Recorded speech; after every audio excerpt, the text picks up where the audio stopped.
My name is Sienna Walsh, 30 years old, a marketing manager in Austin, Texas.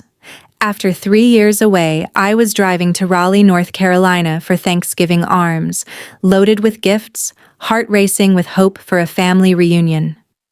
I'd spent months planning carefully chosen presents, a week off work, a long drive through the night. My sister's call last week, her voice hesitant but warm, had felt like a breakthrough after years of silence. But as I pulled onto my mom's street, my phone buzzed. A text from my sister stopped me cold. "Don't come. Sienna, you're not wanted." My hands shook as I read it again, parked just yards from the house.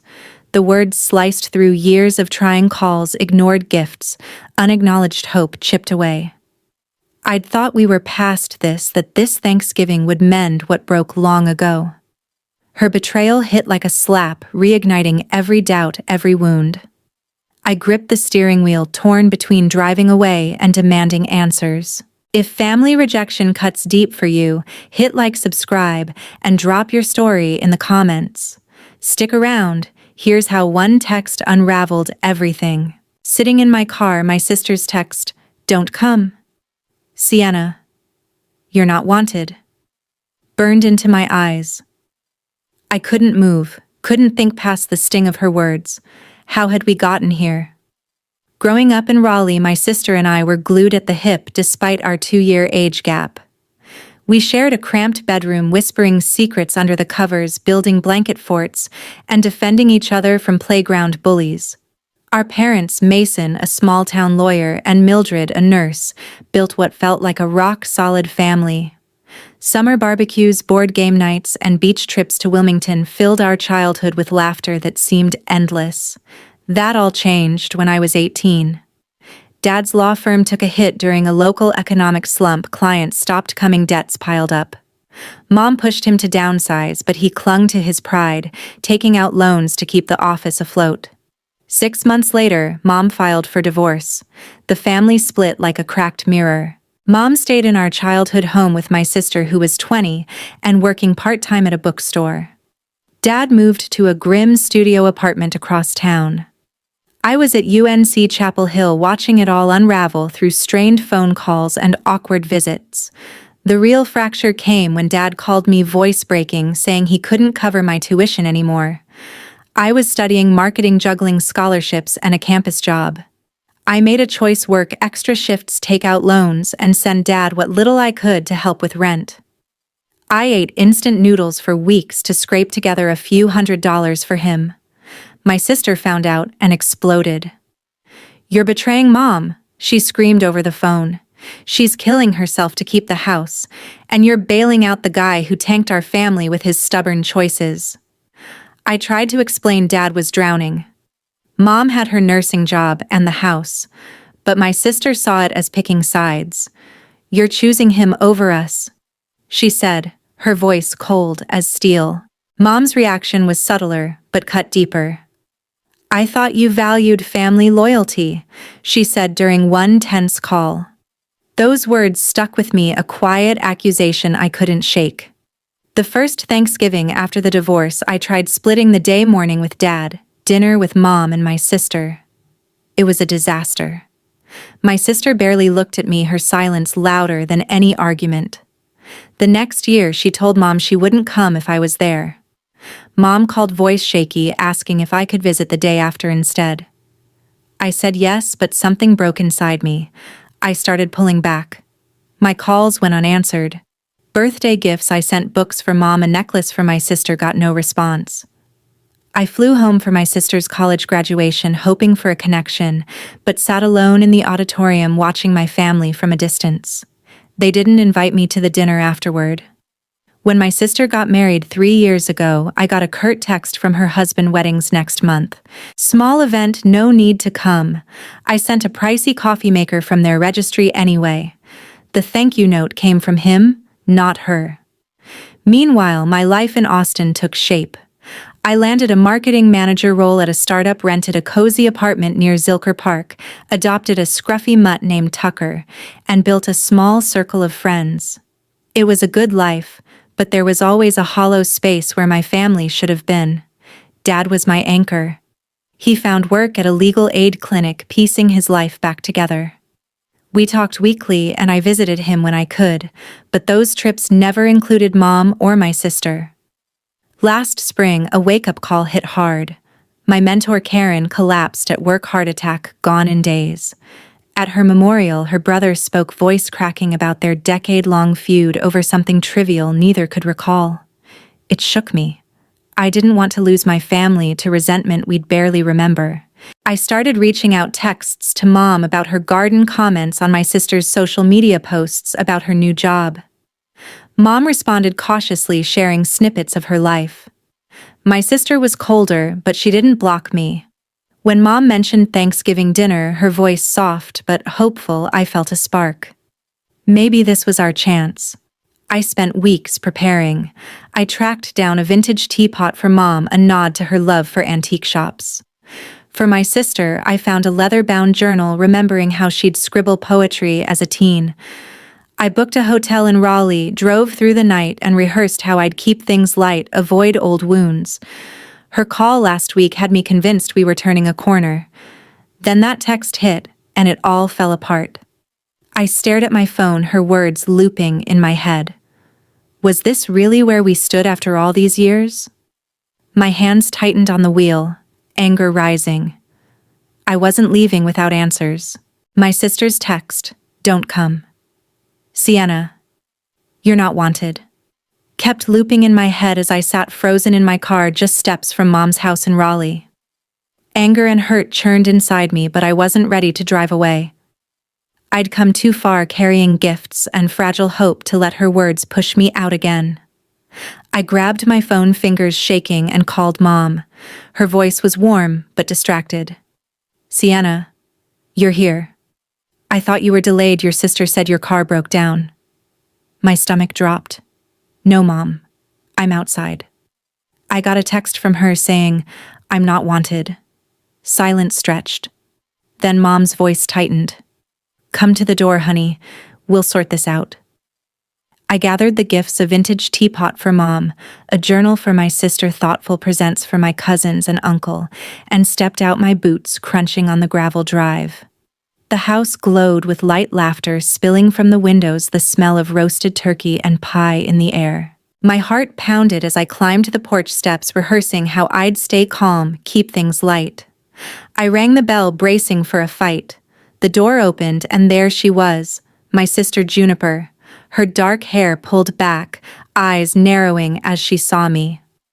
"I told you not to come," she hissed, stepping outside and pulling the door half closed behind her. "You're ruining everything." "Ruining what?" I shot back, my voice sharper than I meant. "Mom invited me. I drove all night from Austin for this." Juniper crossed her arms, her face a mask of contempt. "Mom was just being polite." "Nobody wants your drama here, Sienna. We're finally having a peaceful Thanksgiving." Her words hit like a punch, echoing years of rejection. I glimpsed the dining room over her shoulder, Mom at the head of the table, my uncle carving the turkey, my cousins laughing, wine glasses clinking. A perfect family scene, no chair for me. "Mom said she's expecting me," I said, clutching the gifts tighter, my voice cracking. Juniper scoffed. "She didn't think you'd actually show up. You've been gone for years, picking Dad over us. Just leave." I stood there, my breath shallow, fighting the urge to scream. "I'm not leaving until I talk to Mom." Juniper's eyes flashed. "You're not stepping foot in this house." She moved to shut the door, but I wedged my foot in the stack of gifts, nearly toppling. "Mom," I called loud enough for the laughter inside to falter. Juniper grabbed my arm, her grip tight. "Stop it, Sienna. You're embarrassing yourself." Before I could pull away, Mom appeared, her face pale. "What's going on?" she asked, looking between us. Juniper let her in. My sister's grip loosened, but her glare didn't waver. "She doesn't belong here, Mom." "You know why." Mom hesitated, her eyes darting to the dining room where my uncle and cousins were now watching, confused. "Sienna, I set a place for you," Mom said, but her voice lacked conviction, like she was caught off guard. I stepped inside the warmth of the house, a stark contrast to the cold knot in my chest. The table was set for 10, but no extra plate for me. My sister's lie was unraveling, but Mom's hesitation cut deeper than the text. I set the gifts on a side table, trying to steady my hands. "You told me to come at 6, I said to Mom, my voice low but firm. "I confirmed yesterday." "Why is she saying I'm not wanted?" Mom looked at Juniper, who rolled her eyes. "She's twisting things as usual," Juniper said. "I told you, Mom. She texted me saying she might not make it, that she had other plans." "I was just protecting our holiday." My jaw dropped. "I never sent that text," I said, pulling out my phone to show the thread her message. My unanswered calls.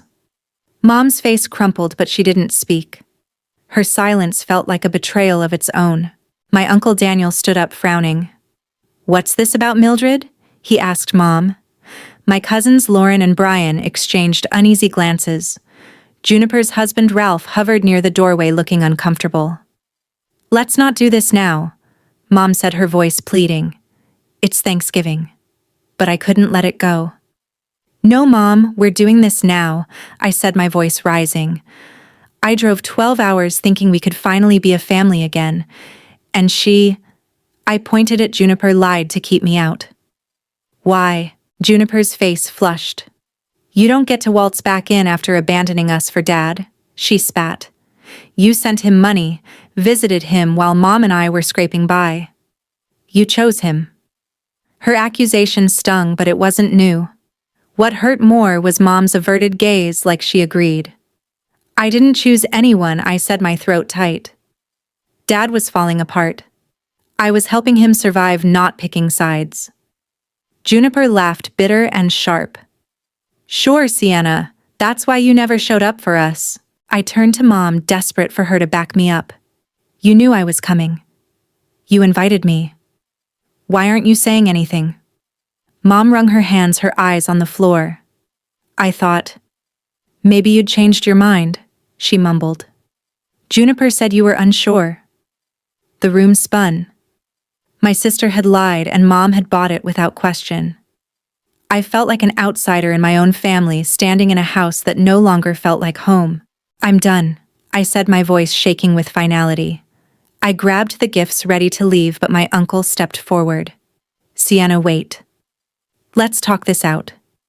His voice was kind, but it wasn't enough. I shook my head, tears burning my eyes. "I can't keep begging to be wanted."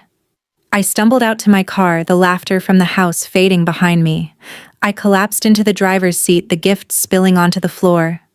My phone stayed silent. No call from Mom, no text from Juniper. Just me, alone in a city that used to be home. I sat in my car, the engine idling, the pile of Thanksgiving gifts scattered across the passenger seat. My sister Juniper's words, "You're not stepping foot in this house." And Mom's weak hesitation echoed in my head, each syllable a fresh wound. The house just across the street glowed with warmth, but it felt like a fortress I'd never breach. I'd driven 12 hours from Austin, chasing a flicker of hope for family, only to be shut out again. The silence from Mom, no call, no text to check if I was okay, hurt worse than Juniper's venom. I was done pleading for a place at their table. I sat in my car, the pile of Thanksgiving gifts scattered across the passenger seat. My sister Juniper's words, "You're not stepping foot in this house," and Mom's weak hesitation echoed in my head, each syllable a fresh wound. The house just across the street glowed with warmth, but it felt like a fortress I'd never breach. I'd driven 12 hours from Austin, chasing a flicker of hope for family, only to be shut out again. The silence from Mom, no call, no text to check if I was okay, hurt worse than Juniper's venom. I was done pleading for a place at their table. My thumb hovered over Dad's number. Mason Stone, the one person who'd never turned his back on me, was my last lifeline. He was supposed to be at a friend's cabin for Thanksgiving, his first real break in years. I hesitated, not wanting to ruin his happy day, but the chest pain left me no choice. I hit call. He answered on the first ring, his voice bright with holiday cheer. Sienna, happy Thanksgiving. How's the family dinner going? I tried to speak, but a sob choked me. Dad. I managed, my voice breaking. I'm outside Mom's house. Juniper told me to leave. Mom. Didn't stop her. The line went quiet, but I could hear Dad's sharp intake of breath. What happened? He asked, his tone shifting to steel. I spilled it all, the text. The confrontation at the door, Juniper's lies about me being delayed, Mom's refusal to take a stand. I have nowhere to go. I admitted, tears streaming down my face. I thought they wanted me here. Dad didn't hesitate. Stay right there, Sienna. I'm coming to get you. I protested, my voice weak. You're an hour away, Dad. Your plans. He cut me off, firm but gentle. Plans don't matter. You're my daughter and you're not spending Thanksgiving alone. I'll be there in 45 minutes. I hung up, my forehead pressed against the steering wheel, the weight of his words anchoring me. Someone was choosing me. Someone thought I was worth showing up for. The minutes dragged, each one heavy with the image of Juniper's sneer and Mom's averted eyes. I scrolled through my phone, rereading Mom's texts from yesterday. Simple confirmations, no hint of doubt. See you at 6, she'd written. No ambiguity yet. Here I was, exiled from my own family. The betrayal wasn't just Juniper's. Mom's silence, her willingness to believe I'd flake out, cut deeper than I expected. I tried calling a hotel, desperate for a place to crash, but every place in Raleigh was booked solid for the holiday. Try Airbnb, one clerk suggested, but a quick search showed nothing available.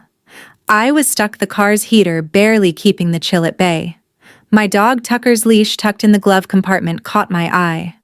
I'd left him with a friend in Austin, but right now I'd have given anything for his quiet comfort.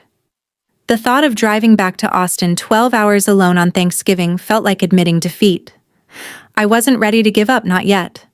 Dad's texts kept me grounded. Halfway there, he wrote, "Then, roads are clear, hang tight." I clung to those messages, proof that someone still cared. When his old pickup truck pulled up, headlights cutting through the dusk, relief flooded me. He stepped out, his graying hair tousled, his face etched with worry. Before I could say anything, he pulled me into a hug, strong and steady like when I was a kid, falling off my bike. "I'm so sorry, Sienna," he murmured. "This isn't right." We loaded the gifts into his truck, my hands still shaking. "I thought things were different this time," I said, my voice barely above a whisper. "Mom invited me. I believed her." Dad's jaw tightened. "Your mom's got her own blind spots," he said, sliding into the driver's seat. "But Juniper's crossed a line. This isn't just a misunderstanding." His words sparked something in me, anger, yes, but also clarity. Juniper hadn't just rejected me. She set this up to stop me. And Mom let her. The drive to Dad's apartment was quiet, his steady presence calming my racing thoughts. His place was small, but warm, a far cry from the bleak studio he'd lived in after the divorce. A tiny Thanksgiving spread sat on the counter, store-bought turkey, mashed potatoes, a pumpkin pie he'd probably picked up last minute. "I was going to bring this to the cabin," he said, catching my gaze. "But you're more important." He poured us coffee, adding a splash of cream to mine the way he did when I was a teenager with a broken heart. We sat on his worn couch, the weight of the day settling between us. "I don't understand why she hates me so much," I said, staring into my mug. "I tried to keep us together, calling, sending gifts, showing up. And she just shuts me out." Dad leaned back, his eyes heavy with something unspoken. "There's something you need to know," he said finally. "Juniper's been lying to you and to your mom for years. Those invitations you thought you missed? Some never existed. Those messages you sent, I'd bet she intercepted them."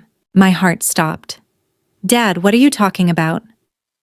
Dad sighed, running a hand through his hair. "Last year, your mom called me upset because you supposedly told Juniper you were too busy for her birthday. I knew that wasn't true. You sent a gift, called me about it, And 2 years ago, when Juniper got married, she told everyone you declined the invite to avoid drama. But you told me you were never invited. The pieces clicked sharp and painful. Juniper hadn't just pushed me away, she'd rewritten the story to make me the villain. And Mom had believed her every time. I stared at Dad, my mind racing. Why would she do this? I asked, my voice trembling. What does she gain? Dad's face hardened. Control. She's always measured herself against you, your grades, your career, your life in Austin. His words landed like a stone in my gut. This wasn't just about the divorce or me helping Dad. It was deeper, uglier jealousy twisted into something cruel. I set my coffee down, my hands too unsteady to hold it. We need to go back, I said. I need to hear it from them. Dad nodded, his eyes fierce with protectiveness. We'll go together. This ends tonight. We grabbed our coats, leaving the untouched Thanksgiving meal behind. The drive back to Mom's house loomed ahead, a confrontation I wasn't sure I was ready for, but I knew I couldn't walk away without answers. Dad's truck rumbled back toward Mom's house, the silence between us heavy with purpose. His words about Juniper's lies, intercepted messages, fabricated excuses, years of manipulation burned in my mind. I clutched the stack of gifts, their weight a reminder of the hope I'd carried just hours ago. You sure about this, Sienna?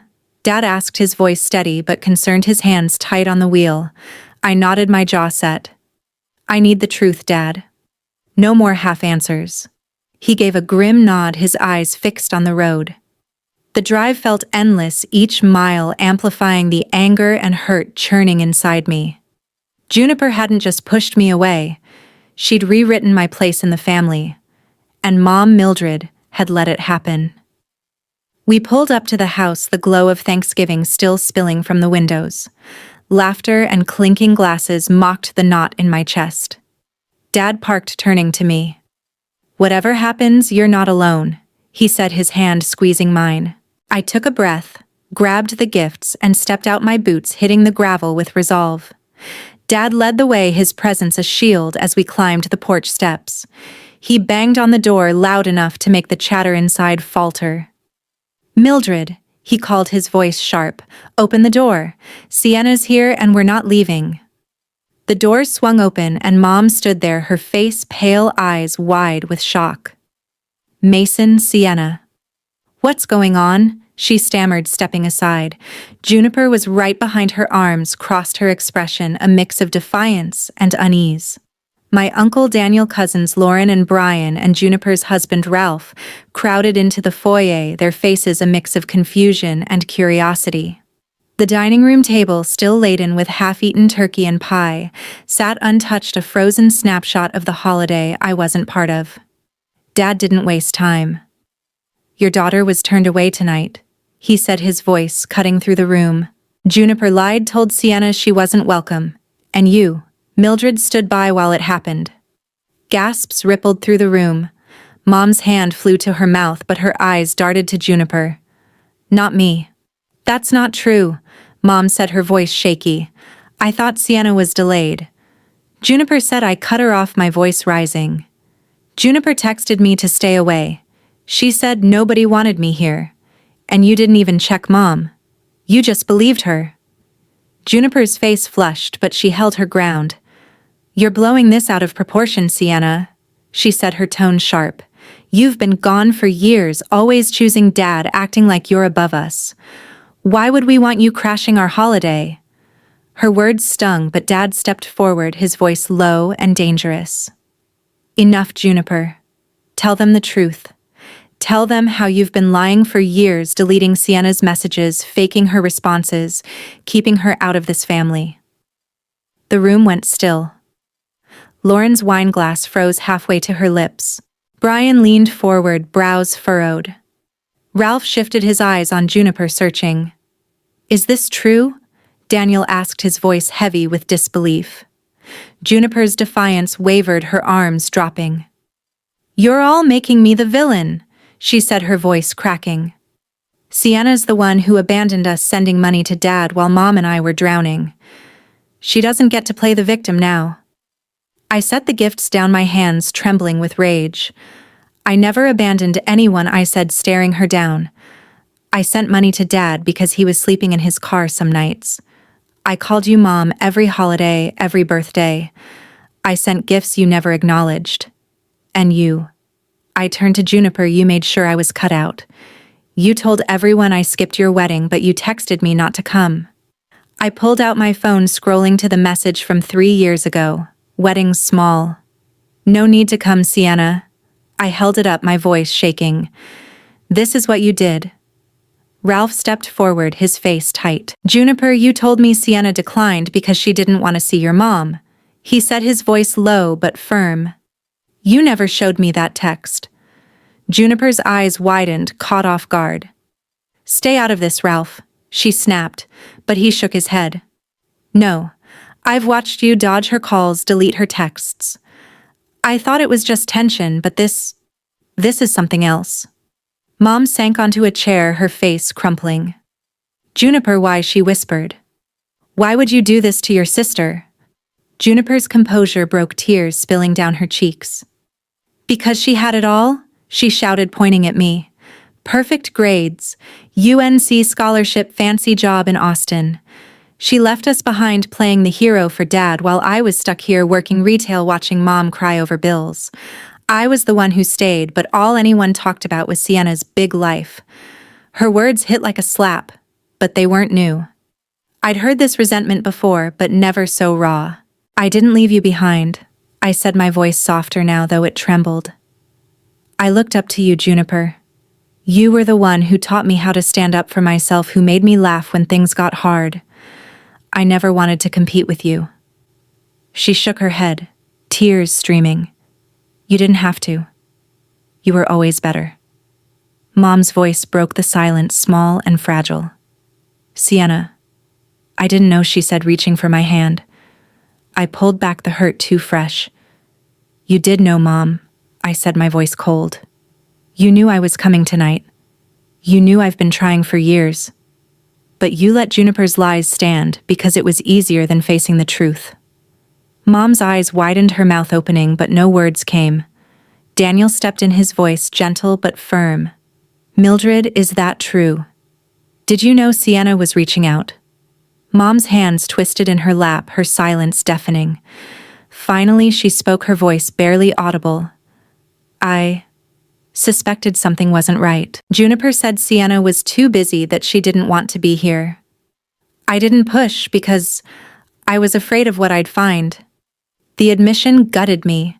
My own mother had chosen to stay blind, letting Juniper erase me from the family. You suspected, I repeated, my voice breaking. For years, Mom and you never asked me. Lauren spoke up, her voice shaking. I invited you to my son's birthday last year, Sienna. Juniper said you couldn't make it because of work. Brian nodded. Same with the 4th of July barbecue. Mom told us you were too tied up in Austin. I shook my head, tears burning my eyes. I never got those invitations. I spent last Thanksgiving alone, thinking you all didn't want me. The room fell silent, the weight of Juniper's deception settling over everyone. Juniper slid down the wall, sobbing into her hands. I didn't mean for it to go this far, she cried. I was so angry at Dad for ruining everything, at Sienna for getting out, for being perfect. I just wanted to be enough for once. Her confession was raw, but it didn't soften the betrayal. Ralph knelt beside her, his face a mix of disappointment and pity. This has to stop, Juniper, he said. You've hurt everyone, not just Sienna. Dad put a hand on my shoulder, his voice steady. You've been lying to all of us, Juniper. You told Mildred Sienna didn't want to come to family events, but you made sure she never got the chance. That's not anger, that's deliberate. Mom's head snapped up, her eyes meeting mine. Sienna, I swear I thought you were pulling away. I should have checked. I failed you. Her words were heavy, but they came too late. I looked around the room at Mom's tear-streaked face. Juniper's crumpled form, my cousin's stunned expressions, Ralph's quiet resolve.